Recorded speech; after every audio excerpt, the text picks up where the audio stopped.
Join us today as we learn how people are using basketball to go mad.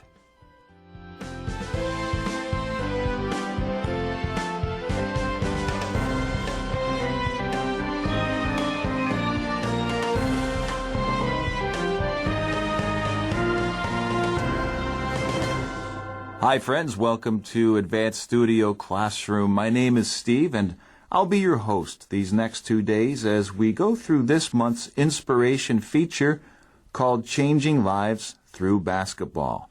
Now we know that you have many options when you want to practice and improve your English, so we thank you for joining us today. Now in the studio with me is Hazel. Welcome, Hazel. Well, thanks, Steve. And we have Tim. Tim, for the first time. Welcome, Tim. Thank you, Steve. I'm glad to be here. Good, good. Now, in the lead up to this program, Hazel, I said going mad. Now, that's kind of interesting, right? Because it has two meanings. Yeah, mad could mean very angry.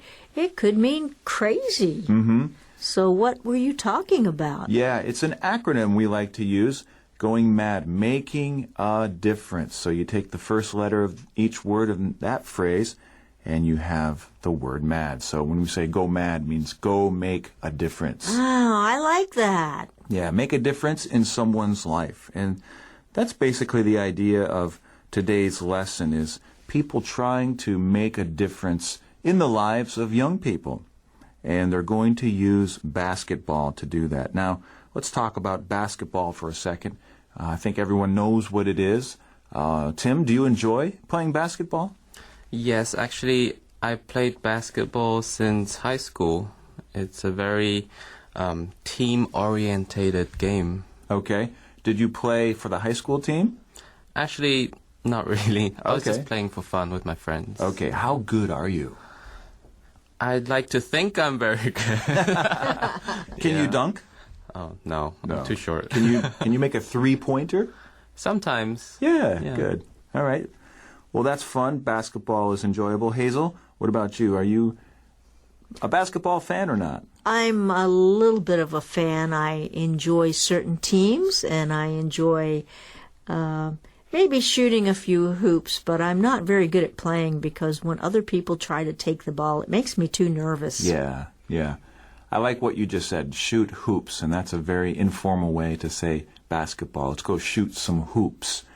And so there are many different slang words associated with basketball. Maybe we'll hear a few more before this lesson is through. Well, young boys.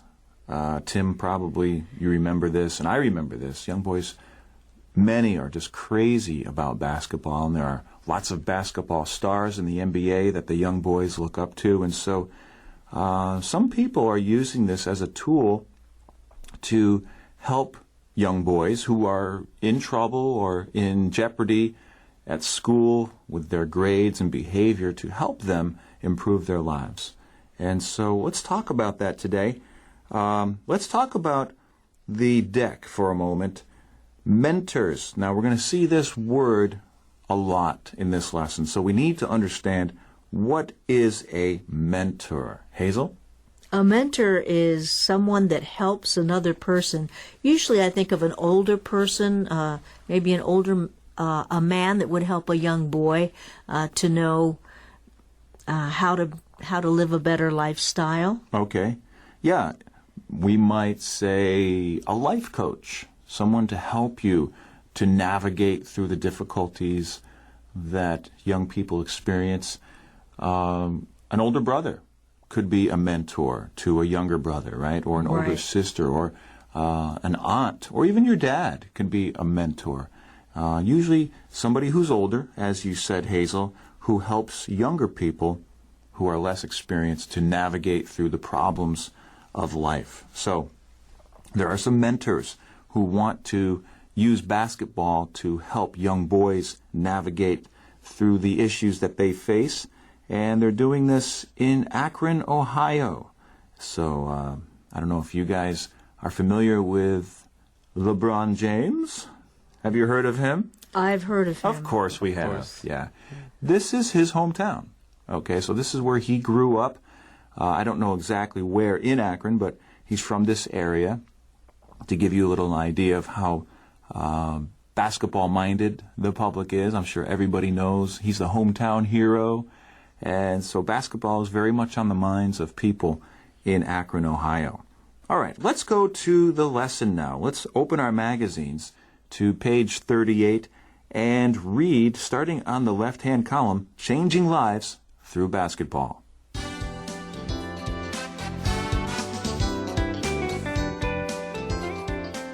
Changing Lives Through Basketball.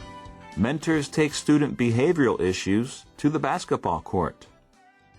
Sixth graders across Akron, Ohio, are learning to behave and believe in themselves through a new public-private partnership that uses their love of basketball to achieve the community's desire to see boys grow into respected and respectful men. The Chosen. Silas Hardiman is among 76 students at 7 Bucktel and East Elementary schools who participate in the extracurricular character building program. Administrators see promise in targeting more resources not only in middle school, where disciplinary actions spike as pubescent males undergo problematic physical and emotional changes, but also to East and Bucktel, which together enroll 23% of the public school system's students, yet account for 36% of its out-of-school suspensions. All right, we are talking about using basketball to make a difference in young boys' lives, and we're talking about sixth graders. So what age group are we in right there, Tim? Or Hazel, what do you think? Is that like 11 or 12 years old? Yeah. Right? Just before middle school. Yeah. Yeah, before middle school. Right, that's right. Right as you're entering middle school. Yeah, middle school. And I remember in my life, middle school was probably the hardest time in my life as far as going through changes and Yes. and making adjustments and finding my way in the world and knowing who I am. What do you think, Tim? Yes, actually, like there's a key word here, like pubescent, right? So for boys, they are going through puberty. Like their characters changing, their attitudes are changing. Yeah, especially like in Akron, Ohio, where it might not be like that well-developed areas. Boys without a father, Right. they're hard to find their own character at that specific time. Yeah.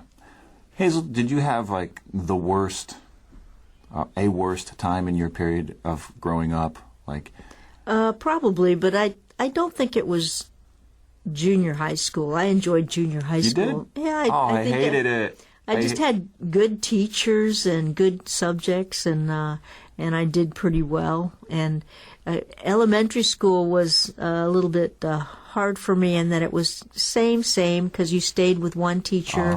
If you got a teacher that wasn't very good, you just had to go through the year with one teacher. So I really liked the idea of changing classes and learning new topics and meeting new friends in every class. So I kind of enjoyed that period. Yeah. I remember it being a time of bullies and just identity. Who am I? Those life questions that young boys and girls ask at that age. Well, sixth graders are learning to behave. That's a time for them to learn the social norms, how to behave in society, and to believe in themselves. That's important for young people, is to have confidence in themselves. And a lot of people don't. A lot of young people don't. A lot of people that age have low self-esteem or a low self-image. Yeah, why do you think that is, Hazel?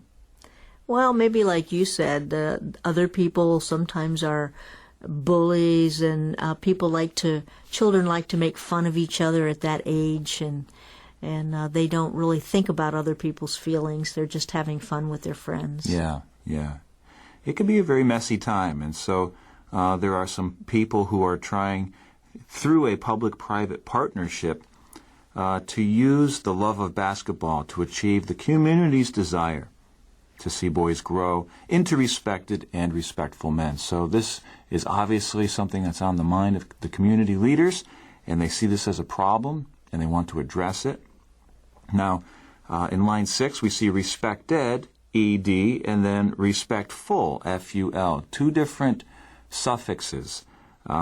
Let's talk about this word respect very quickly, because this is a key element in growing up, as we said, having self-confidence and having respect for others and for oneself.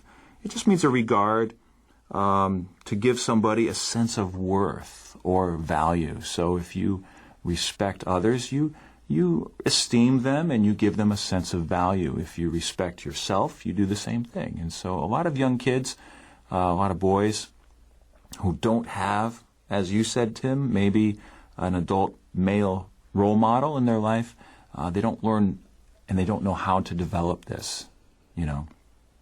All right. It's very important, and we see the opposite today, a lot of disrespect. People don't respect other people, and it's very obvious. That's right. That's right. So they want the boys to grow into respected. That means they want the boys to receive value and esteem from others, and they also want the boys to give it, to be respectful to others. So they want to raise the children in the community in a way that is positive and will produce, a good environment for the community. All right. Tim, would you please take us into the top of the right-hand column, the chosen?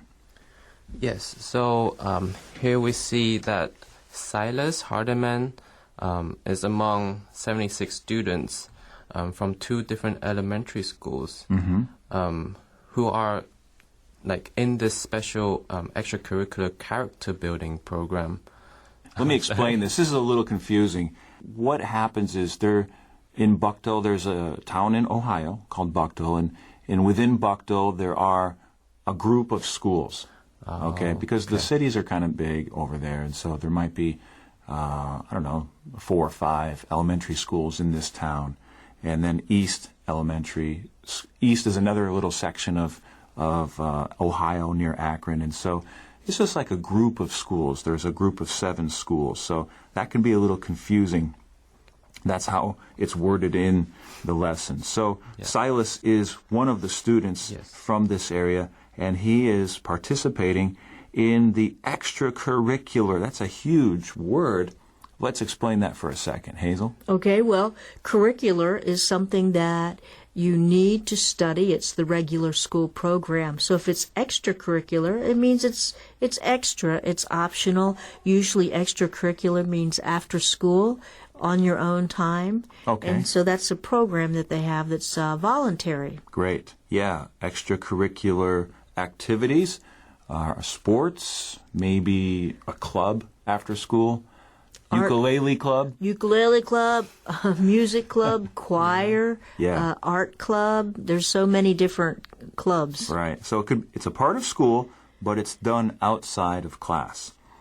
And character building there. Wow, that's what it's all about. That's what these mentors want to do with these young boys, is to build character in them. So the administrators in the school districts, they see promise in targeting more resources, not only in middle school, where disciplinary actions spike as pubescent males undergo problematic changes. And this just reflects what I was talking about earlier about me thinking junior high was the most problematic time in my life, and I fully understand that. Going through so many changes and emotional changes, and so I have to be honest with you guys. I had discipline problems growing up. No. Yes. Really? Yes. Oh. Can you tell us more? I was not. Well, a little bit. I mentioned bullying before, and I'm ashamed to say that I probably was part of that process, that cycle, the cyclical thing. If you are bullied, you probably might bully other people to make yourself feel better. And it was just kind of this cycle that you get into, and I didn't really know any better, and I had to learn some things. There was really some life lessons I had to learn in junior high school. But I was a problem. Has that changed? I think so. Okay, yes, What about you guys? I'm sure you guys were perfect students. That could be. Did you guys ever get sent to the principal's office, Hazel? No, I didn't get in that much trouble, but once in a while. Tim, you did, right? Tell me. No. Help me out. I was the shy one. I'd like to stay out of all the, like, there's always like a few groups of kids that like to hang out and bully in a group. Right. And you kind of just stay away from those kind of groups to get out of trouble. Okay, so you steered clear of all that. Yes. I was in the midst of it. Thank you for your confessions, Steve. Yeah. Well, I like to encourage people, that people can change and people do change. And, if you make mistakes in your life in the past, you can ask for forgiveness and move on and grow in that. So that's a little bit about me. Let's move on. So 23% of the public school system students are in Bucktel and East, yet they account for 36% of its out-of-school suspensions. So they have an extra amount, especially difficult students in these schools, right? That's what it's saying. Out-of-school suspension. A suspension, Hazel, do you know what that is? Well, that's when you can't go to school for a time. You're suspended, they say. So when you suspend something, you put it on hold. So students, if they're bad, they do something very wrong. Perhaps they're not allowed back in school for maybe 3 days or a week. Mm-hmm. And some kids love that, right? I was suspended a few Really? times. Yes. Is that right? And you make a good point that kids love it. And so look at that thing, that phrase on line 11, out-of-school suspension. Kids love out-of-school suspension. That means they cannot come to the school area. They have to stay home or whatever. But something that schools have implemented when I was in school, they just implemented it called in-school suspension. So you have to serve your suspension in school. See, that's not fun. So, that I hated. Right. You don't even get the benefit of not being in school. You have to sit in a classroom. It's like you can't talk. You have to just do your work.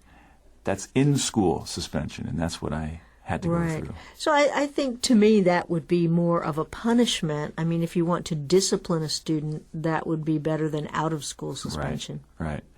Oh, the days of out-of-school suspension. Oh, those days. Steve, let me just point out that this paragraph looks to me like it's only one sentence, so it is a little bit difficult in English to go through it and to understand it. Yes, it is. And that's kind of the writing style of a lot of magazine articles. They want to give you little bits and let you chew on it for a while, and then they'll start a new paragraph. So take some time if you don't fully understand it. Go through it a little bit slowly and review some of the key words, and then join us as we go into the next section, Making a Positive Impact.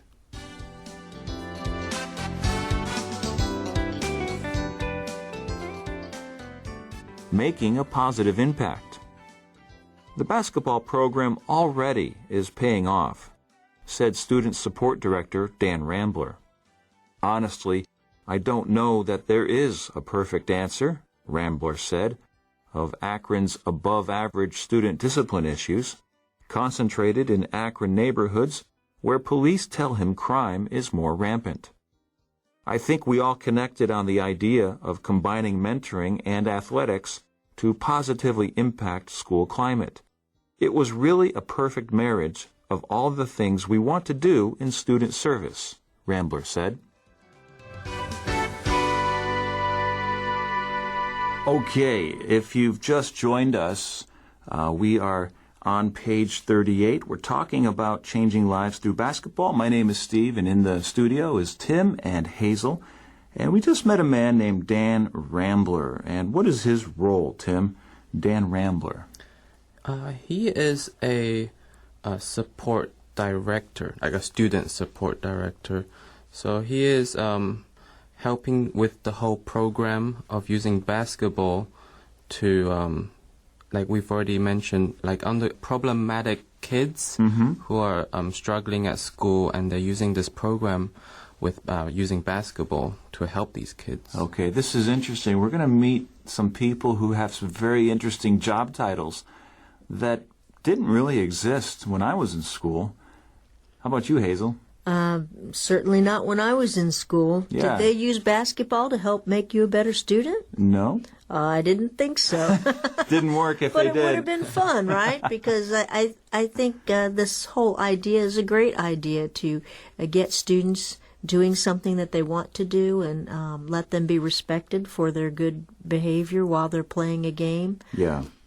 Unfortunately, as I said, there's new job titles springing up, and we'll see a few more in this lesson, where there are men and women working in schools to create an environment of learning, and these things are just maybe 15, 20 years old, or maybe 25 years old, but these are all things that didn't exist before. They didn't need to exist. Usually it was the teachers who were creating the environment in the classroom. They set the tone. But why do you think we need these kinds of people now in school? Hey, what changed?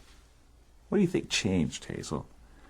Could it What be changed? Could it be the home life of these kids? I think that's part of it. Yeah. I think when we were growing up, when I was growing up, if you got in trouble, your parents were not happy with you. Maybe you were not only punished at school, but punished when you got home. But it seems the opposite is true now. If you get in trouble, perhaps your parents will go and talk to the teachers and say the teacher wasn't behaving well, that their son is mistreated or That's their right. daughter. Yeah. So it's a whole change of who's respecting who and who should, whose fault, who is at fault. That's right. Who's responsible? Mm-hmm. And for many, many years, it was the parents. They were the ones who were showing or controlling their children and helping them to grow in a way that's acceptable, their behavior. But now that responsibility has kind of shifted into the schools, and now parents are expecting a lot more from their teachers, from their children's teachers, rather. And there's a shift going on, and so we're seeing that these problems require new people in the school with new job titles. And so that's Dan Rambler, and he says there's not really a perfect answer to this problem, and he's talking with the local police department, and they're telling him that the crime is more rampant, and so everything just seems to be getting worse and worse. Let's look at that word rampant really quickly. Tim, what happens if something is more rampant? When you say it's more rampant, it's something that, like you said, it's getting worse really quickly. Mm-hmm. It's getting out of hand. Like they need to find a solution really quickly. Okay, good. Very good. And so Dan Rambler and the police department and others, they all connected on the idea of using sports to help mentor the young people. And they're thinking it's going to have a positive impact on the school climate. And that's something kind of new for me, is to hear like the school has a climate. Normally when we think of climate, we think of the weather, but there's a climate or an atmosphere inside the school. Does a school have an atmosphere of learning? Does the school have an atmosphere of high standards and high expectations? Some schools don't. And so one of the jobs of Dan is to create that atmosphere, to create that climate. Hazel? Well, I was just thinking that on line 15 you see that phrase above average, and usually that has a very positive meaning. If someone is above average, it's a good thing. But here it's talking about a bad thing. What is above average is their discipline issues. Right, so it's used in a negative way there, which is unusual. You're right.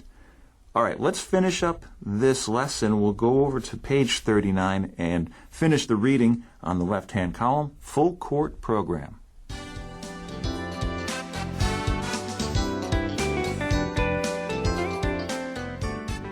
Full Court Program. Students in the program gather once a week after school, normally spending 15 minutes on the court and 105 minutes in a classroom helping each other catch up on homework and assignments. while listening to mentors who specialize in minority youth.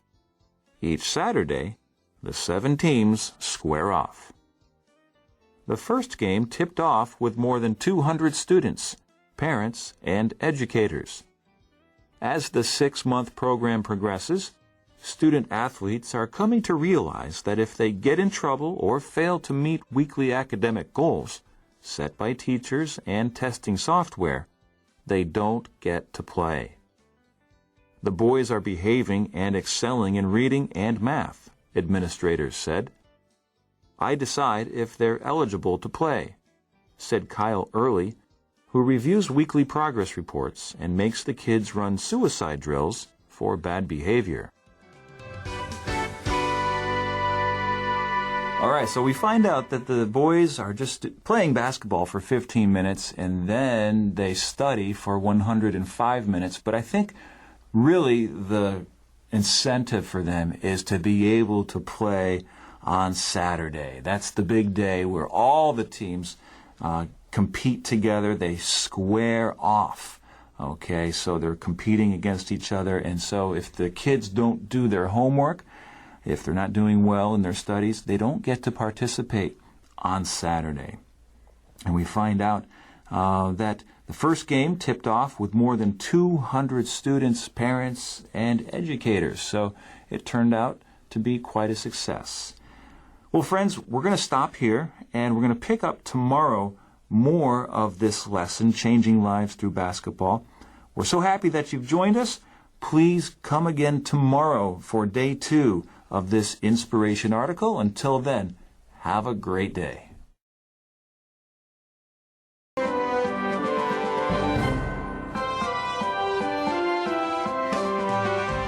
Today we'll